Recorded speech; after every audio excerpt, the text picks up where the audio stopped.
Hello and welcome to another retrospective video of an iconic adventure game. As I have already discussed in other videos, during the golden age of adventure games in the 90s, adventure game production was taking place across the world. Britain gradually rose to power with some excellent adventure games like the Simon the Sorcerer series by AdventureSoft and the games of Revolution Software, whose history we started to cover in my latest videos. For this video, we will remain at the land of Albion as more and more software houses were starting to develop their own adventure game concepts to compete with the juggernauts of the industry like LucasArts and Sierra. Core Design was one of the most prolific British studios of the 90s, and the topic of today is their first adventure game, Curse of Enchantia. This game was particularly popular on the Amiga, which was of course an important player in home computer video game industry, especially on this side of the pond. Curse of Enchantia featured a lovely visual style and had some unique features and mechanics, as we will see, that made it stand out from competition. Curse of Enchantia is a graphic adventure game developed and released by Core Design in 1992 for the MS-DOS and the Amiga. The story takes place in a fantasy world, Enchantia, who suffers under the rule of a gathering of evil witches. Their queen, who above all desires eternal youth, managed to formulate a spell to achieve it. The main ingredient of the spell is a young teenage boy, and to find him, the queen borrows the powers from the rest of the witches in order to create a portal to our universe and abduct the boy. Brad, a British teenager, is practicing baseball with his sister Jenny when the portal appears and vanishes along with Brad. He wakes up in a dungeon dressed in medieval clothes, realizing that he is being held by the evil witch queen.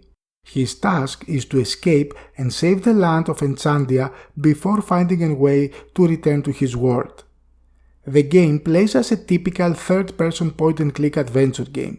The player commands Brad via an icon interface that pops up if the right mouse button is pressed. The control bar features 7 main actions: inventory, pick up, look, talk, attack, jump and use, which opens up a sub-menu with 8 further actions like unlock, push, eat, wear and more. The most unique and unusual feature of Curse of Enchantia comes from the conversations of the game, or to be precise, from the absence of any in-game text or conversation. Interaction and communication between Brad and the rest of the character takes place with the use of comic-style speech balloons with pictograms inside. For instance, when talking to a chained character, the speech balloon will show a key which directs the player to what needs to be done or found to release him. Another feature utilized in the game is the presence of action mini-sequences where the player needs to avoid incoming hazards or take part in time-sensitive action games. That was done due to the fact that initially Core Design had planned to make the game as an action role-playing one, utilizing an isometric view similar to the company's previous game Heimdall. However, the rise in popularity for adventure games in the early 90s led the team to switch to a typical point-and-click adventure game. At first, the game was titled Zeloria, something that changed late in the game's development, leading several publications of the time to refer to the upcoming game with its initial title and not as Curse of Enchantia.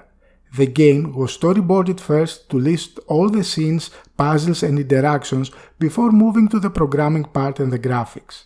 Visually, the game combines magnificent hand-drawn acrylic paint backgrounds that were digitized with bitmap sprites created in Deluxe Paint, along with a limited use of the rotoscoping technique that resulted in smooth character animations. Curse of Enchantia was developed simultaneously for the Amiga and the MS-DOS in order to use effectively the features provided from each system and not just port it from one platform to another. As stated from members of the development team, the main inspiration for the game were the successful franchises of Sierra Online and LucasArts games. As the co-designer of Curse of Enchantia, Rob Toon, said, the goal was to develop an adventure for people who hadn't played that kind of games before. The lack of text and the absence of dead ends and character deaths also added to the game being interesting without being difficult, so it could be enjoyed by both experienced adventure game players and the ones who haven't played a similar game before. It has an overall theme and style that resembles Monty Python's humor, typical of the British comedy style. It also included numerous pop culture references and Easter eggs. It was released in a floppy disk version for the Amiga and the PC and was also among the first adventure games to have a CD-ROM PC release also. Curse of Enchantia was met positively from fans and critics alike, mostly for its amazing visuals and animation. It was also criticized for its linear nature and some moon logic puzzles. The inclusion of action sequences was also a criticism point for the game, coming mostly from experienced adventure game fans. It was a commercial success, especially in Europe, and had localized versions in all the major European markets like France, Germany, and Italy. The plans for a sequel began right after the game's release. However, the departure of Rob Toon, the game's co-designer, and the shift in the studio direction towards action games that eventually led to the first Tomb Raider game caused multiple delays and changes in the project. Finally, a spiritual successor was produced rather than a sequel.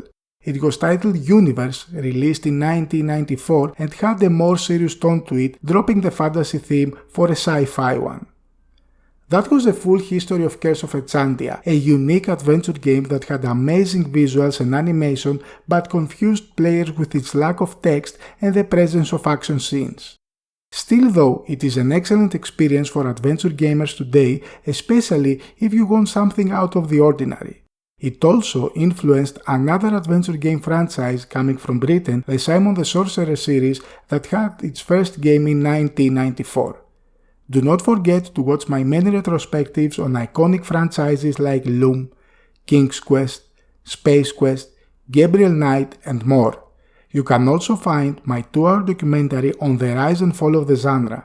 If you like the content of my channel, please consider supporting it by subscribing and turning on the notifications for it to know when a new video is up. You can also consider supporting me by becoming a member of my YouTube channel. There is one membership tier and you will have a lot of benefits like exclusive updates on upcoming videos, you get to watch each new video earlier, you get to decide the topic of upcoming videos, and also member exclusive giveaways that will follow. We will have the next adventure game video soon. Thank you all for watching.